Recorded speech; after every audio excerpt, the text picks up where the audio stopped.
My husband, Chad, didn't just love social media, he worshipped it. He chased likes and followers like they were currency, constantly filming our mundane life for his meager 10,000 subscribers. I, Daphne, a quiet librarian, found it exhausting. Our marriage felt less like a partnership and more like a poorly scripted audition for his eventual breakthrough. I should have known it would lead to a public catastrophe. The crash came on a Monday morning when Chad's friend, who worked for a production company, sent me a cryptic text. "Daphne, you need to see this. You're about to be famous." Attached was a link to a promo trailer for a new reality show called Second Chances, Love's Remix. I clicked the link, and my blood ran cold. The trailer opened with a dramatic voiceover. "Some loves are meant to be. But what happens when a controlling wife stands in the way of fate?" The next scene was Chad, my husband. He was crying dramatically on a beach, looking straight into the camera. "I love Daphne, but I can't deny my past. There's a piece of my heart that always belonged to Brittany." Then, the final shot, a glamorous woman named Brittany, Chad's first love from college, holding a swollen belly. She kissed Chad on the cheek.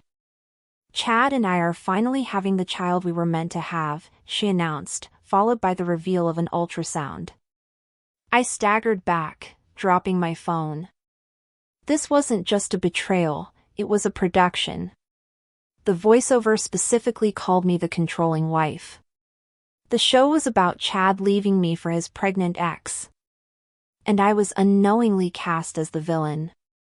I hadn't seen the divorce papers, but I had seen the trailer for my own public downfall.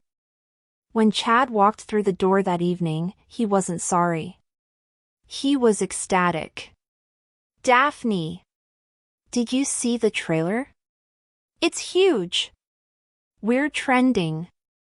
This is our big break," he shouted, rushing over to hug me. I pushed him away. "You signed a contract to humiliate me on national television? You agreed to have a baby with your ex-girlfriend to be on a reality show?" He rolled his eyes, annoyed by my drama. "It's called storytelling, Daph. And it wasn't a full hookup. It was a staged sperm donation on camera. Brittany needed a dramatic plotline, and I needed an entry point.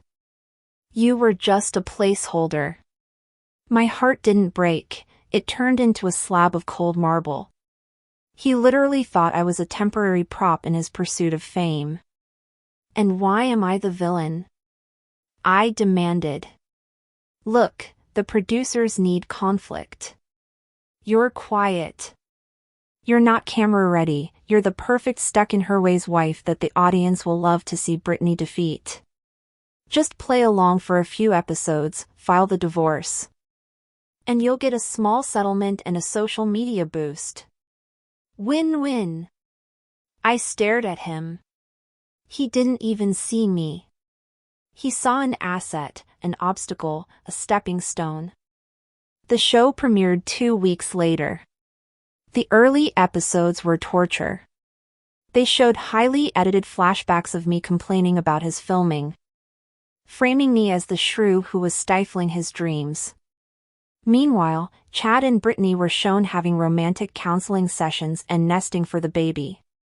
The audience commentary was brutal. My library's social media page was flooded with comments like, "The librarian needs to free the hot dad. And she's too boring for him." The producers started calling me, pressuring me to film my confrontation scene. They wanted tears, screaming, and a breakdown. They wanted to make me the most hated person on TV. But I'm a librarian. I live for research, contracts, and quiet, meticulous planning. I had no intention of giving them the performance they paid for. While they waited for my tearful consent, I dove into the fine print of Chad's contract that I had secretly found.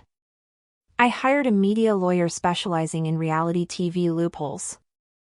I used my savings to hire a small, discreet production team. My lawyer confirmed the key. Chad had signed a contract giving the production company rights to his story. But he had no right to sign away my likeness or my emotional life without my expressed, written consent for specific scenes. The contract stated the protagonists must maintain authenticity. That was my opening. Chad's authenticity was about to be exposed as 100% fake. I started filming my own secret documentary. I recorded Chad rehearsing his emotional breakdown in the mirror. I recorded Brittany complaining to her handler that she didn't like Chad, but the baby storyline was paying her rent. I recorded the producers explicitly coaching Chad on how to provoke me into an angry response. I was gathering all the evidence that the entire Second Chances show was a colossal fraud built on manufactured lies. Chad and Brittany were going to have a non-legally binding ceremony where they would commit to their co-parenting future and dramatically serve me with the final divorce papers on stage. The producers promised Chad millions of views and a spin-off. I wore a simple, elegant black dress. I looked calm.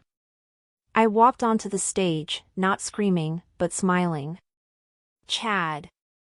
Brittany, I said softly, taking the microphone before anyone could stop me. Congratulations on finding your second chance. But I think the audience deserves to know the real story behind this show. The host tried to intervene. Daphne, we'll get to your emotional exit later. But right now, no, I cut him off, my voice gaining strength. We'll do it right now. I signaled my own team in the back. The massive screen behind the stage, meant to show a montage of Chad and Brittany's love, flickered. It wasn't their montage. It was mine. The lights went down. And my exposé video began. The audience, live and streaming, watched in stunned silence as the truth unfolded. They saw Chad's narcissistic rehearsals. They heard Brittany's mercenary complaints. They heard the producer telling Chad, remember, you have to frame Daphne as the obstacle to your happiness. The final segment of my video was a clip of Chad's sperm donation. But my camera team had found the unedited footage. It wasn't a sterile donation, it was a drunken, tearful hookup. Chad was crying, begging Brittany to take him back, and Brittany was laughing, saying, only if you get me on a reality show. When the lights came up, the entire audience was on their feet, not cheering, but shouting at Chad and Brittany. Chad's face was white with fury. He tried to grab the microphone. But I stepped back. You signed a contract for authenticity, Chad, I said, looking into the main camera. I just delivered it. This entire show is a fraud. You aren't a man fighting for love, you're a desperately sad man fighting for fame. I pulled the divorce papers from my clutch. I'm not waiting for your dramatic segment. Here are the signed papers.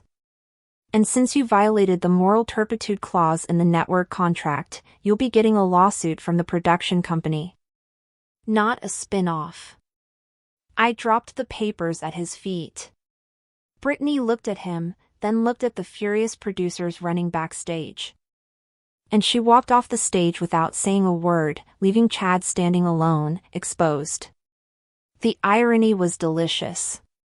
My exposé went hyperviral immediately. It was the anti-reality show that everyone loved.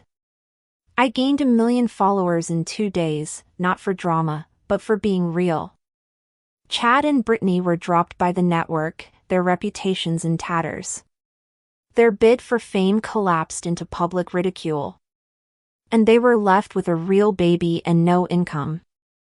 I filed a lawsuit for invasion of privacy and won a hefty settlement from the production company for the unauthorized use of my life. I quit my job and started a successful, authentic podcast called Beyond the Edit where I talked about media literacy and self-respect. Chad tried to contact me, sending me desperate, tearful videos. But this time, I knew the difference between real emotion and a rehearsed audition. I deleted them without watching. I am still a quiet librarian at heart, but now I know my voice is louder than any dramatic reality TV narrator. I finally found my fame, not by chasing the camera, but by turning it around on the man who tried to betray me.